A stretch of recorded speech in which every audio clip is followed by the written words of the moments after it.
তো হ্যালো বন্ধুরা, সবাইকে নমস্কার। আমি আজকে চলে আসছি নদীতে। বাড়ি থেকে বলছে একটু নদীর মাছ খাবে টাটকা, ওই জন্য নদীতে চলে আসছি। আমাদের পাশেই গ্রামে ছোট্ট একটা নদী গেছে, নাম হচ্ছে বালিয়াখাড়ি। এই নদীর মাছগুলো খেতে বেশ টেস্টি হয়। আর তোমরা কারা কারা নদীর মাছ খেতে পছন্দ করো অবশ্যই কমেন্টে বলবা। আমাকে তো ভালোই লাগে এরকম জায়গায় মাছ নিতে আসা। তো চলে আসছি আজকে, এখন দেখবো কতগুলো মাছ তুলছে এই দাদা। যাচ্ছে ওখানে যেখানে জালটা বসানো আছে, এখন তুলবে।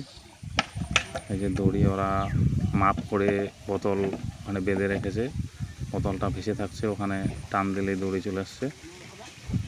আর এই যে তুলছে, দেখতে থাকুন। মাছ একটু পরেই বের হয়ে যাবে। এই মাছ চলে আসলো চলে আসলো চলে আসলো চলে আসলো। দেখতে থাকুন ভিডিওটা, দয়া করে স্কিপ করবেন না। আর আমার নতুন নতুন ভিডিও দেখার জন্য দয়া করে সাবস্ক্রাইব করে দেবেন। দেখুন আমাদের নদীর মাছ, এই যে দেখে নেন, সব কিছুই মিক্স আছে।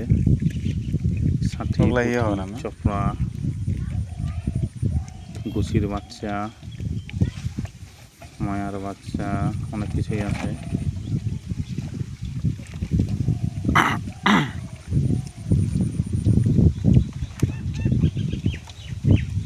এইভাবে কারা কারা নদীতে মাছ কিনতে গেছে জানাবেন। তো এই পর্যন্তই আজকে, সবাই ভালো